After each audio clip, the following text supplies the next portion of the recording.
The rain had been falling for 3 nights straight, the kind that blurred faces and washed sins into the gutters. They said the city never slept, but that was a lie. It only dreamed in black and white. Every sound echoed like a confession. Every shadow held a story, and every streetlight looked like it was dying. That was the night he came back. They found him near Washington Square, soaked to the bone, eyes empty but alive. He said his name was Edgar, and nobody laughed. The bartender swore he recognized him. Same face, same voice, same ghostly calm. But Poe had been dead for almost a century. When the cops took his fingerprints, the machine jammed. When they photographed him, the film burned. He spoke like a man from another time, words heavy like old whiskey.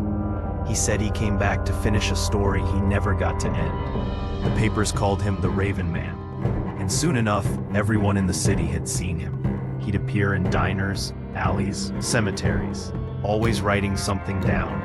When asked what it was, dreply, names. Then he'd vanish, leaving ink stains that never dried. That's when the murders began, each one marked with a feather, each one a whisper from the past.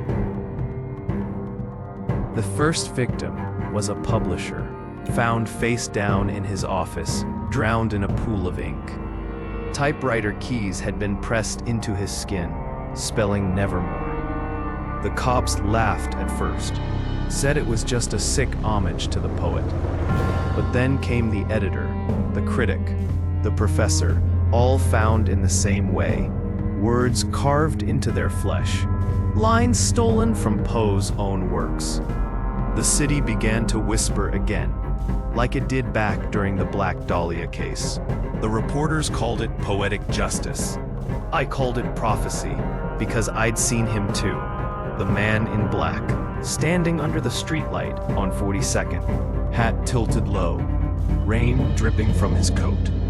He looked right at me and nodded, like he knew my name. The police searched for patterns. There were none. The murders weren't random. They were arranged, like stanzas in a poem. Each victim died on an anniversary of a Poe publication. Each crime scene was a chapter, and together they spelled something. When they mapped them on the city grid, the streets formed a raven's wings. A detective named Valerie figured that out, poor bastard. 3 days later, they found him hanging from a lamppost, a page from the Raven stapled to his chest. By then, the city was trembling. People burned their books, tore down posters, anything with Poe's name on it. But the killings didn't stop. They just grew quieter, subtler, like whispers through typewriter ink. Late-night radio hosts started reporting strange calls, voices reciting poetry in perfect 19th century diction. Before the line went dead, the forensics team traced the number once. It led to a disconnected line, registered to Edgar Poe, deceased since 1849. I started following the trail myself, not as a cop, those days were over, but as a writer. I thought maybe if I could understand the story, I could end it. His story, our story.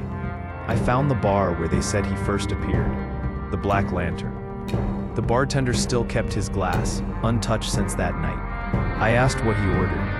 Absinthe, he said, and he paid with a coin dated 1848. I asked where he went afterward. The man pointed to the mirror behind the counter.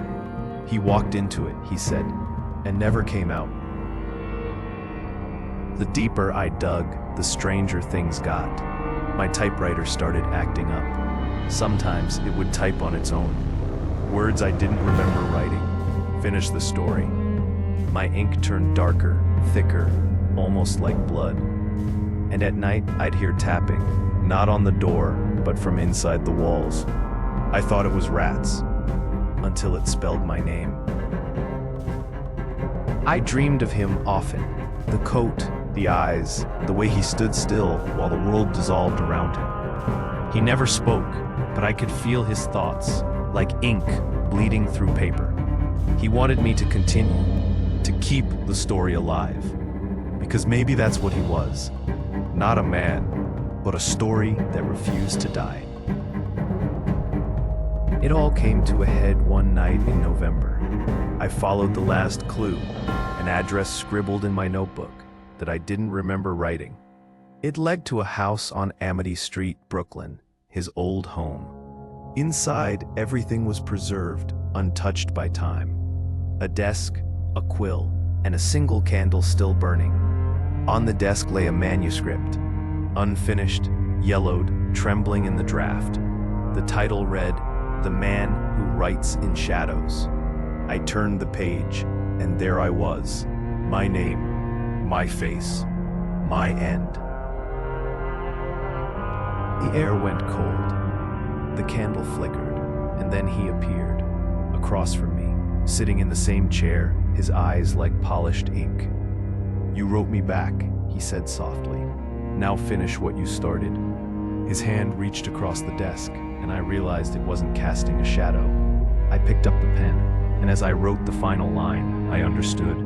This wasn't his story anymore. It was mine.